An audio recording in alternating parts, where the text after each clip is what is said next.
Halo, selamat datang di channel baru gua, Keluarga Griffin. Channel yang membahas keseharian keluarga Griffin. Sebelum mulai, jangan lupa like dan subscribe untuk membantu channel ini berkembang. Oke, nggak usah basa-basi lagi, langsung aja kita ke pembahasan video ini. Da Bomb adalah episode 3 dari season 2 yang tayang pada 26 Desember 1999 yang menceritakan tentang bencana dari Year 2000 Problem atau Year 2 Kilo yang disingkat juga Y2K, yaitu bencana yang terjadi karena kegagalan sistem yang dapat menyebabkan kerusakan pada semua komputer, pesawat yang akan jatuh, dan yang lebih parah lagi, semua senjata nuklir di dunia akan diluncurkan dengan sendirinya. Mungkin nggak masuk akal, tapi konspirasi ini pernah beneran ada di dunia. Episode dimulai dengan keluarga Griffin yang sedang menyaksikan TV, beritakan tokoh-tokoh yang meninggal dalam kurun waktu milenium. Beberapa saat kemudian, Meg datang beritahu kalau ia diundang Kevin untuk datang ke pesta tahun baru oleh Quagmire. Peter pun senang menyambut pesta itu, karena berbeda dengan pesta di rumah orang lain. Pesta di rumah Quagmire tidak usah mempedulikan masalah yang ia buat.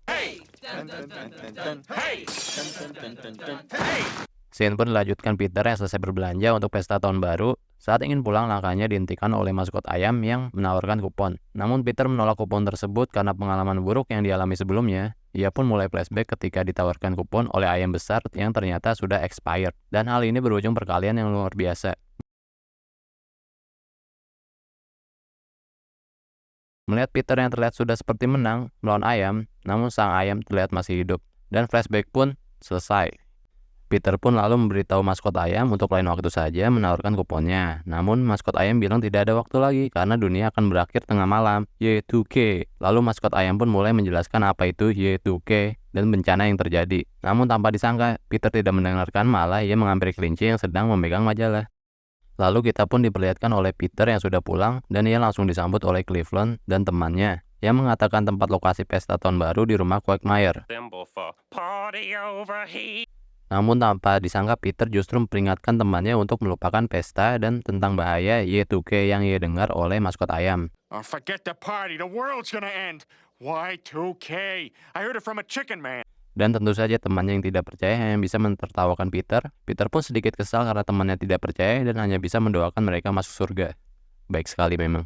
Scene pun berlanjut ketika kita diperlihatkan Louis yang sudah berpakaian rapi untuk datang ke pesta Quagmire beserta Brian yang ternyata tidak ingin ikut. Ia ingin menghadiri pesta lelang susu dengan alasan untuk apalah ini. Selanjutnya ada Stewie yang permasalahkan popoknya karena membuat bokongnya terlihat lebih besar. Sash, but do the Huggies make my ass look big? Louis pun mulai kesal karena menunggu lama Peter yang sedang berganti pakaian dan ia mulai mengingat masa lalunya saat datang ke pernikahan sepupunya. Menunggu Peter berganti pakaian dan tebak apa? Bagaimana mungkin dia berpakaian seperti itu di acara pernikahan? Aneh memang. Flashback pun selesai memperlihatkan Louis yang menanyai Chris di mana lokasi ayahnya berada. Langsung saja Louis pun menghampiri Peter di lantai bawah dan terkagetlah dia saat ia melihat Heisenberg keluar. Maksud saya, Peter yang sedang menggunakan hazmat suit. Chris pun salah paham mengira ayahnya adalah orang pemerintahan dan langsung menyuruh alien untuk keluar dari rumahnya. By the way, alien ini referensi dari film E.T. tahun 1982.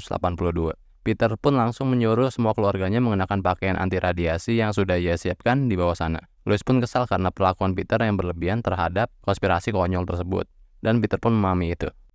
Lalu Peter pun menghampiri anak-anaknya dan memberitahu bahwa terdapat hadiah Natal yang diinginkan mereka di lantai bawah. Sontak saja membuat Max, Stewie, Chris, dan Brian bersemangat untuk menuju lantai bawah. Guys, you know that one Christmas present you really wanted but didn't get? A phone? A pony?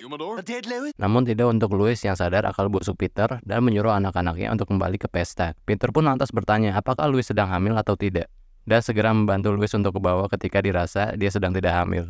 Honey, are you pregnant? No. Scene pun berlanjut perlihatkan keluarga Griffin yang sudah mengenakan pakaian anti radiasi.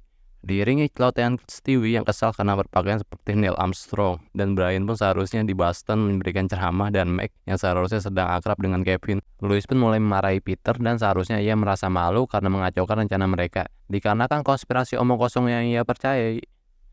Apakah Peter merasa bersalah? Tentu saja tidak. Shame on you, Peter, scaring the kids with your nuclear holocaust nonsense.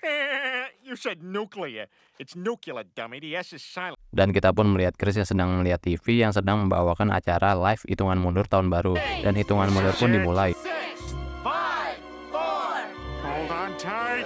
1. Happy New Year! Dan ketika hitungan mundur selesai, terlihat Brian dan Louis menyalahkan Peter karena tidak terjadi apa-apa.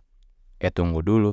Selang beberapa detik kemudian terjadi gempa dan jatuhnya pesawat dan kereta api yang meluncur entah dari mana asalnya ke rumah Peter. Ikuti pula rudal nuklir yang berterbangan membentuk pola Happy New Year. Saking hebatnya bencana tersebut sampai terlihat oleh alien di luar angkasa, beserta subjek eksperimennya yang penasaran. Scene pun berlanjut ke kota yang sudah hancur karena serangan nuklir skala besar. Untungnya keluarga Griffin selamat dari bencana besar tersebut. Karena kesigapan Peter sebagai kepala rumah tangga, Peter pun mulai sombong karena ia benar, dan Louis mulai kesal karena mendengar bualan Peter.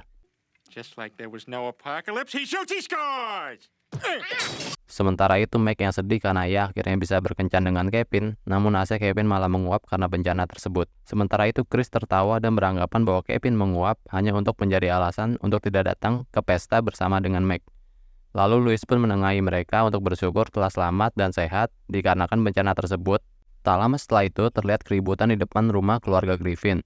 Tanpa disangka itu adalah Quagmire atau Quackland yang sudah terkena radiasi nuklir, yang membuat Cleveland dan Quagmire bersatu. Hey, Cleve Maya. That's Quagland. Quagland? Oh, you must be dreaming. Not about kicking your fat ass. Mereka pun mulai bertengkar karena memperebutkan nama depan mereka, yang kemudian diredakan oleh Louis. Cleveland pun menjelaskan kemarahan mereka berdua, dikarenakan tidak ada persediaan makanan sejak mereka bergabung. Louis pun merasa kasihan kepada Quagmire dan teringat jumlah makanan yang terbuang sia-sia pada masa lalu. Siapa lagi kalau bukan Peter pelakunya? Here, Tom Selleck. Come on. Down the hatch. Kembali ke masa sekarang, Louis pun bersyukur karena mempunyai cadangan makanan yang disimpan oleh Peter sebelumnya. Dan ketika ingin membagikan ke Cleveland, tanpa disangka, ya benar, Peter menghabiskan semuanya, cadangan makanan 1 tahun mereka. Peter pun mulai membesar dan efek makan terlalu banyak dan menyuruh semua orang keluar dan menjauh, karena ia ingin. Everyone leave. I have to poop. Now!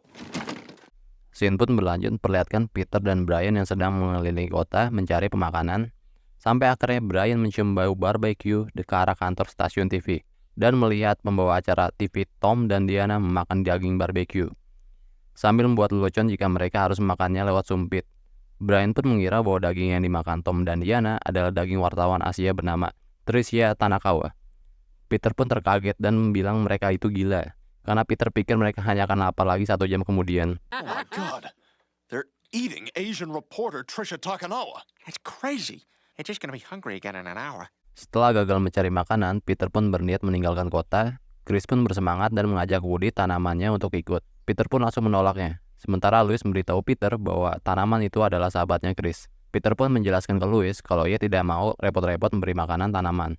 Peter pun mengambil Woody dan terdengar suara dentuman ketika ia memasuki rumah. I'll take care of Woody, son. Kembali lagi, Peter yang sudah menyelesaikan urusannya dengan Woody, melihat Louis yang kebingungan kemana arah tujuan yang akan mereka tuju untuk mencari makanan. Dan Peter pun menjelaskan ke Louis kalau ada 2 hal yang dapat selamat dalam bencana nuklir. Yang pertama adalah kecoa, yang kedua adalah Twinkie Factory, tempat penyedia makanan cepat saji terbesar. Setelah menetapkan tujuan, Peter pun meminta Joe untuk menguasai rumah mereka. Joe pun mengiyakan kemauan Peter dikarenakan seperti yang terlihat, ia sudah menyatu dengan tanah. Setelah itu, Meg yang baik hati menyiapkan jebakan tikus di sekitar Joe untuk menghindari Joe diserang oleh tikus-tikus di sekitar. Setelah itu, keluarga Griffin pun pergi, dan tepat setelah mereka pergi, kita melihat tikus yang datang menghampiri Joe. Tanpa disangka tikusnya besar sekali.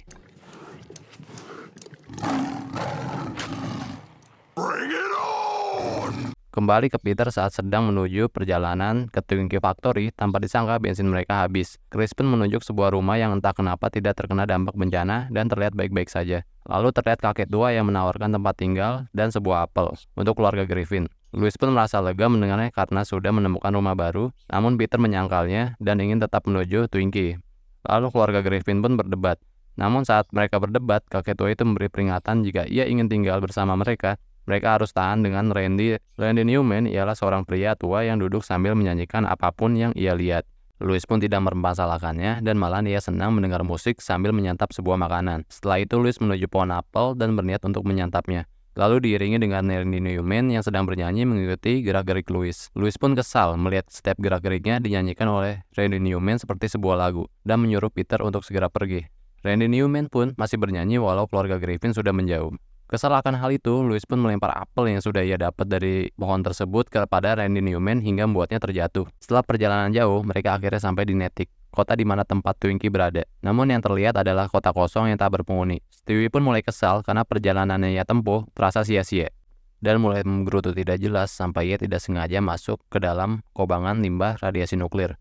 Louis pun langsung menolong Stewie dan saat ia berdiri, matahari sudah mulai terbit dan mulai menyinari sisi kota. Dan disitulah terlihat Twinkie Factory yang sudah mereka cari.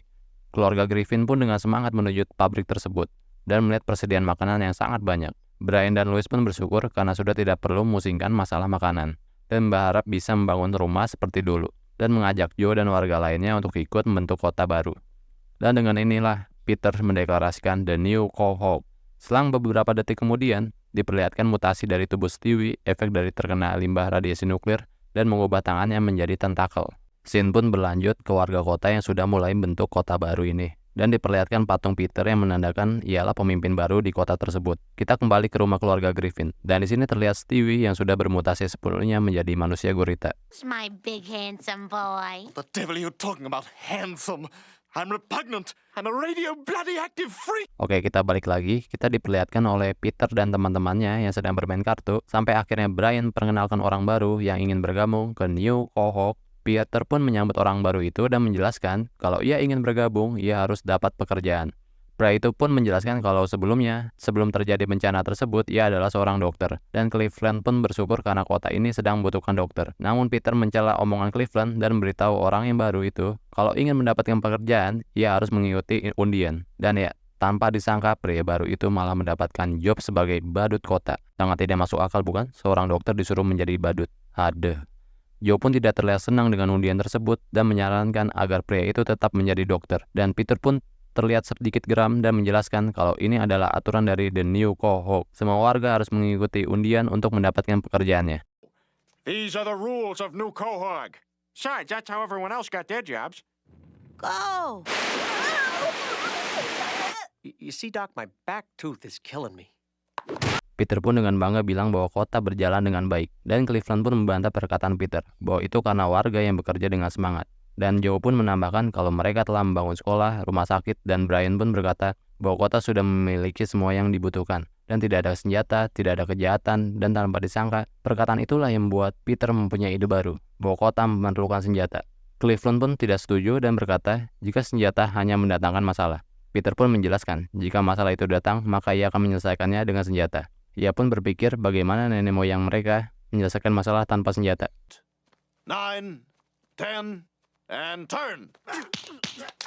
Scene pun berlanjut ke Louis yang menunjukkan piyama baru untuk Stewie dan menjelaskan ada lubang untuk Stewie mengeluarkan tinta. Louis pun pergi untuk memberitahu Peter untuk menambah air di basement untuk Stewie bermain, dan hal mengejutkan terjadi setelah Louis meninggalkan Stewie. Tanpa disangka ia mulai bertelur, dan bukan hanya 1 dan 2, itu sangat banyak.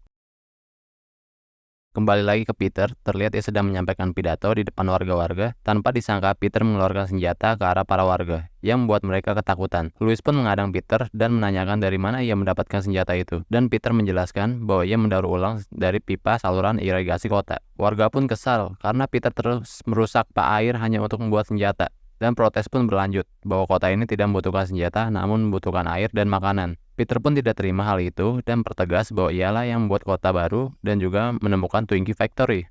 Warga pun tidak terima dan melemparkan Peter keluar kota diikuti istri dan anak-anaknya. Selanjutnya kita melihat warga yang sedang membakar semua senjata yang dibuat oleh Peter tanpa tahu bahwa telur yang dikeluarkan Stewie sudah mulai menetas dan pasukan tentakel Stewie pun menyerang. Dan kekacauan pun terjadi di kota karena sudah tidak ada lagi senjata untuk mempertahankan diri mereka dari tentakel Stewie. Kita kembali ke Peter, ia terlihat menyesal dan minta maaf ke Louis tentang semua yang terjadi dan mengakui bahwa semua yang ia katakan tidak semuanya benar. Dan Louis pun memaafkan Peter. Mike pun kemudian menanyakan kemana tujuan selanjutnya keluarga Griffin. Peter pun menjawab bahwa ada pabrik Carvel di kota Framingham. Dan episode pun ditutup dengan keluarga Griffin menuju tempat baru. Tamat.